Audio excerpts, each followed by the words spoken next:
Morning mga kapatid. Sprayin natin itong huling tinamnan natin. So halos mga lahati na kami. Lampas kalahati na pala. So ito yung mga in-spray natin. Pangdamo. Meron tayo rito. Ito yung Clearmore. Yan yung papatay dito. Mga paragis. Then ito. Glyphosate natin. Brimox. Yan naman ang papatay sa mga ibang damo. Tulad ng mga spinach. Yun. Ganun. Then ito. 2,4-D. Yan naman ang papatay dun sa mga baging.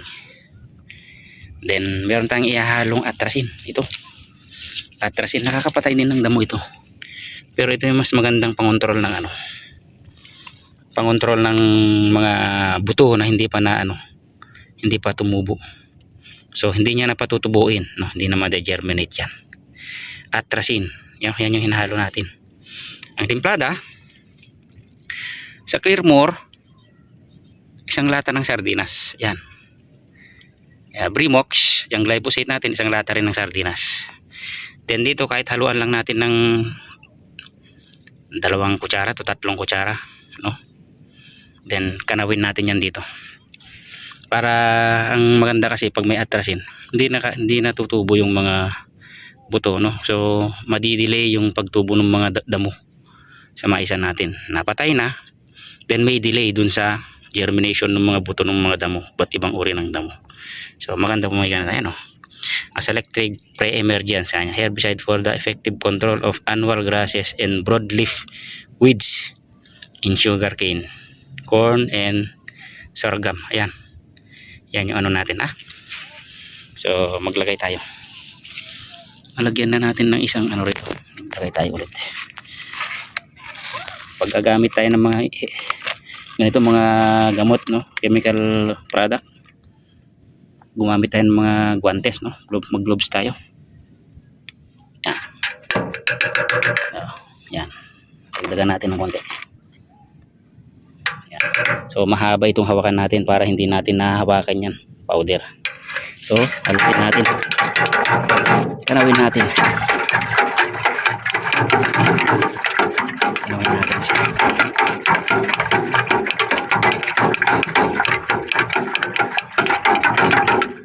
Ayan. So ayan.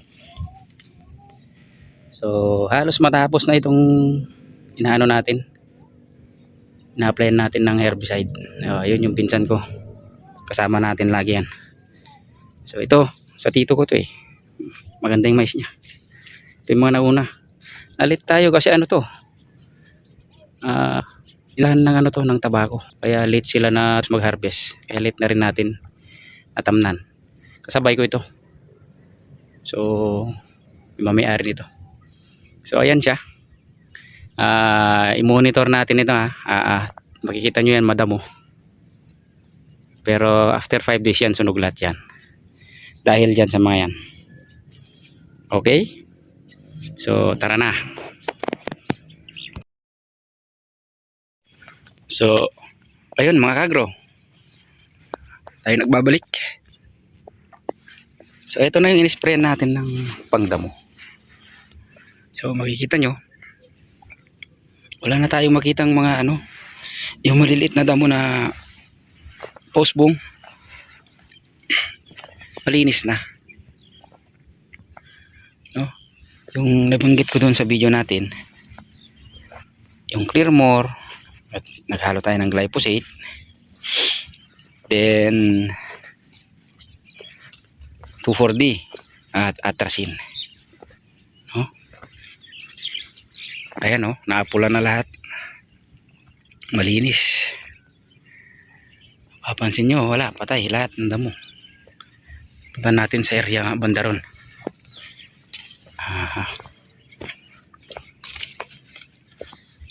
Wala ng kalsada rito, ginawa ng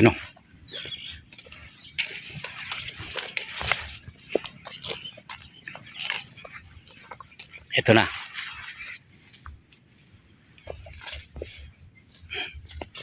Ubos ang damo. So eksakto ito pag tayo'y mag-apply na ng panghuling abono. Malinis na siya. So wala nang kaagaw na mga damo, no? Para dun sa vitamin ang ibibigay natin. Ayan, no? Napakalinis. Dati problema natin dito paragis, number 1. Pero ngayon, no, kahit pang matatanda na, ayan, sunog na. Dati yan, naiiwan na yan, buhay na buhay yan. Pero ngayon, ayan, malinis. So mag-apply na tayo ng last na pang-abono pa next week na siguro, after ng linggong to. Apply na natin. So okay na siya. Medyo nagkatumbahan lang yung iba dahil siguro naghahangin kahapon. Magbabawas tayo ng puno niya, no? Marami masyado. Kasi baka hindi rin mag-ano yan eh. Hindi rin tutuloy. So ito yung area na in-sprayan natin nung nakaraan, no? So malinis. Yan ang update mga kapatid. So hanggang dito na lang ang video to mga kapatid. Bye bye.